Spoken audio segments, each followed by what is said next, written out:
आप सज्जनों ने, माताओं ने एक नाम सुना होगा, देवी अहिल्याबाई होलकर। और आज सौभाग्यवश उनकी जन्म जयंती भी है। आज ही के दिन अहिल्याबाई होलकर ने इस धरती पर जन्म लिया, तो क्या कहे अवतार लिया, यूं कहे तो भी कोई अतिशयोक्ति नहीं होगी। मुगलों के द्वारा नष्ट किए हुए 12 ज्योतिर्लिंगों का जीर्णोद्धार करने वाली है माता अहिल्याबाई होलकर। घटना उस समय की है कि माता अहिल्याबाई होलकर ने इंदौर को अपनी राजधानी बना रखी थी। उनका शासन गुजरात, महाराष्ट्र और मध्य प्रदेश तक फैला हुआ था। यूं तो जन्म तो उन्होंने एक साधारण गडरिया परिवार में लिया, भेड़ बकरी पालने वाले परिवार में लिया, लेकिन वो स्वयं गौ को चराती थी और उनकी बुद्धि को देख करके एक शासक अपने पुत्र की कमजोर बुद्धि के कारण की बहू अच्छी मिल जाए तो मेरा राज्य संभल जाएगा। अहिल्याबाई जो गरीब परिवार की कन्या थी, राजघराने में विवाह हो गया और आगे जाकर के वो महारानी बनी। सारा कामकाज वो स्वयं देखती थी, राजकाज को वो स्वयं ही संभालती थी। न्याय प्रिय इतनी मेरे भाई बहनों की पूछो मत। न्याय प्रियता के मामले में उनकी बराबरी कोई नहीं कर सकता। उन्होंने अपने महल के बाहर एक रस्सी बंधवाई, उस रस्सी को जोड़ दिया महल के भीतर लगी हुई एक घंटी को, और नगर में सूचना करवा दी कि कोई भी दीन दुखी हो, किसी को भी न्याय चाहिए, इस रस्सी को खींचना, घंटी बजेगी, मैं स्वयं न्याय करूंगी। उनको पता था कि द्वारपाल भ्रष्टाचार कर सकता है, और आजकल होता ही है। कई बार आप किसी ऑफिसर से मिलने जाओ, दरवाजे पर जो सज्जन बैठे उनको कहो कि भाई साहब से मिलना है, वो कहेंगे साहब बहुत बिजी है। भाई साहब को 500 की नोट पकड़ा दो, साथ बिल्कुल इजी है, आसानी से मिल जाएंगे। अहिल्याबाई दूरदर्शी थी, उनको पता था कि ऐसी स्थिति पैदा होगी, इसलिए उन्होंने वो रस्सी बंधवा दी। एक दिन प्रातः का समय था मेरे भाई बहनों, वो रस्सी खींची, घंटी बजी। देवी अहिल्याबाई ने अपने सेवक को भेजा, कहा जाओ देख करके आओ कौन न्याय मांगने आया है इतना सुबह सुबह, कौन दुखी है, कौन कष्ट में है।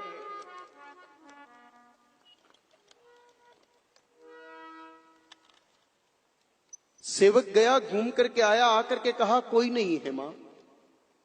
कहा ऐसा नहीं हो सकता, घंटी बजी है तो कोई तो होगा। पुनः गया, दोबारा गया, चारों तरफ देखा और कोई नजर नहीं आया। एक गैया मैया खड़ी थी, कहा मां और तो कोई नहीं है, लेकिन एक गौ माता अवश्य खड़ी है। कहा तो रस्सी गौ माता नहीं खींची होगी, इसमें सोचने की क्या बात है। तुम पशु समझने की त्रुटि कर रहे हो, इसलिए तुम्हें वो मां दिखाई नहीं दी, वो तो साक्षात भगवती है। कोई न कोई अपराध तो बना होगा, तभी वो गौ माता आई है। पता लगाओ उसका सेवक कौन है। तुरंत पता लगाया, सेवक को पकड़ करके लाया। सेवक से प्रश्न किया, तो मैया की सेवा ठीक से नहीं करते, इनको उत्तम चारा पानी नहीं देते। कहा ऐसा नहीं है मां, मैं तो इनको मां की तरफ पूरा प्रेम से रखता हूं, इनकी खूब आनंद से सेवा करता हूं, तो फिर ये न्याय मांगने क्यों आई है। किसी ने तो अपराध किया। कहा मां अपराध तो किया, बताओ अपराधी का नाम। कहा मैया नहीं बता सकते, क्योंकि अपराधी बहुत बड़ा है, अगर हमने अपराधी का नाम बताया तो हमें ही प्राण देने पड़ेंगे। कहा चिंता मत करो, मैं तुम्हें अभयदान देती हूं, कितना ही बड़ा अपराधी क्यों नहीं है, नाम बताओ और अपराध बताओ। कहा मां अपराधी दूसरा कोई नहीं, आपके पुत्र इस शासन के युवराज हैं, मालोजी। कहा क्या अपराध किया। कहा मेरा नित्य का नियम है मां, प्रातः मैया को अपने घर से खोल करके अपने खेत तक ले जाता हूं। नित्य की भांति आज भी मैं सुबह सुबह अपनी मैया को खोला और खेत तक ले जा रहा था। ये गर्भवती थी और प्रसव का पूर्ण समय आ गया, लेकिन मुझे ध्यान नहीं रहा, लेकर के चल पड़ा। आधे रास्ते में पहुंचा कि मैया ने बछड़े को जन्म दिया।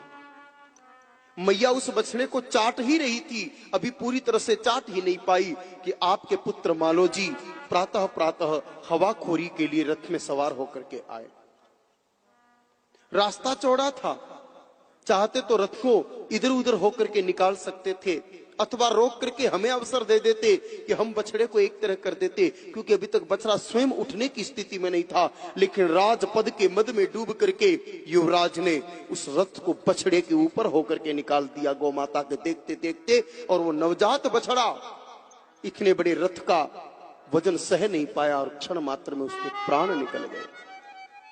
वो बछड़ा मर गया। मां थोड़ी देर से ये गैया मैया वहीं घूमती रही दुख के मारे, और अंत में आपके दरबार की तरफ बढ़ी। पीछे पीछे यहां तक तो मैं आया, लेकिन जैसे ही इसने घंटी बजाई, मैं भय के मारे इनको यहीं पर छोड़ करके अपने घर लौट गया।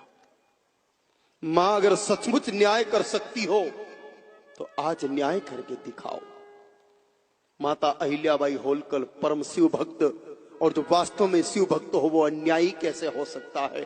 क्योंकि धर्म रूपी नंदी पर सवार होने वाले शिव की भक्त भला अधर्म पथ पर कैसे चल सकती है? जो नंदी साक्षात धर्म है, उन पर सवार होने वाले भोले बाबा और उनकी भक्त माता अहिल्याबाई अधर्म पथ पर तो चल नहीं सकती। उन्होंने तुरंत आदेश दिया कि मालो जी को बुलाओ। आते की पूछा, मालो जी आपने आज एक गौ माता के बछड़े का रथ के पहिए के नीचे दबा करके वध किया। मालो जी जानते हैं कि मां के सामने मिथ्या बोलने से, झूठ बोलने से कोई लाभ नहीं। मालो जी ने हाँ की मां ये भूल हुई तो है। मां ने एक क्षण नहीं लगाया। अहिल्याबाई ने कहा, इस दुष्ट के हाथ और पैर बांध लो और इसको उसी मार्ग पर डाल दो जिस मार्ग पर इसने बछड़े का वध किया है। सारथी को कहा कि जिस प्रकार इसने बेकसूर गौमाता के बछड़े का वध किया, इस राजकुमार के ऊपर भी रथ चढ़ा करके इसको मृत्यु दंड दे दिया जाए। मेरे राज्य में गौ माता को कष्ट पहुंचाने वाला चाहे मेरा पुत्र भी क्यों न हो, जिंदा नहीं रह सकता। मां के सुनाए हुए न्याय को सुनकर के सारे सैनिक हतप्रत रहेगी कि ये क्या कह रही है मां। सारथी ने मना कर दिया, मां इस राज्य का क्या होगा, आपका इकलौता पुत्र। मां राज आज्ञा के उल्लंघन में चाहे आप मुझे प्राण दंड दे दो, लेकिन मैं रथ नहीं चलाऊंगा। अहिल्याबाई स्वयं रथ पर चढ़ गई, खुद ही। रास्ते में खुद का पुत्र पड़ा है और उस रथ को हाँक दिया। जैसे ही वो रथ गौमा पहुंचा मालो जी के पास में, और वही गौ माता दौड़ करके आई और बीच में आकर के खड़ी हो गई। उसको हाँक करके इधर उधर किया, वापस आके खड़ी हो गई और आंखों से आंसू बरसने लगे गौ माता के।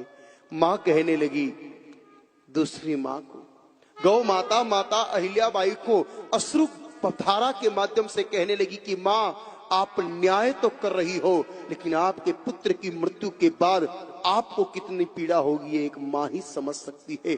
मेरे पुत्र को आपके पुत्र ने मारा, मुझे कितनी वेदना हुई मुझे पता है। मां न्याय तो करोगी, लेकिन पुत्र वध के बाद आपको जो पीड़ा होगी वो मैं नहीं सह सकती। जा मां, तेरे इस पापी पुत्र को मैंने माफ किया। आज भी मेरे भाई बहनों, इंदौर के आड़ा चौक पर गौ माता जी की मूर्ति स्थापित की हुई है, जो उस इतिहास की गाथा कहती है। और उस नाम जो चौक है, उसका नाम अड़ा चौक ही इसलिए पड़ा कि गाय माता अड़ गई सजा नहीं देने के लिए। तो सोचो, अपने पुत्र के हत्यारे को क्षमा करने वाली कोई मां उससे अधिक बड़ी दयालु और कौन हो सकती है? विचार करो, ये सबसे बड़ी दया है। तो ऐसी दयालु गौ माता के संग अगर हम जीवन बिताएं तो उस संगति का असर तो पड़ेगा ही पड़ेगा और हमारे हृदय में दया पड़ेगी। तो प्रथम पुरुषार्थ प्राप्त करने का साधन है मेरी मां गौ माता।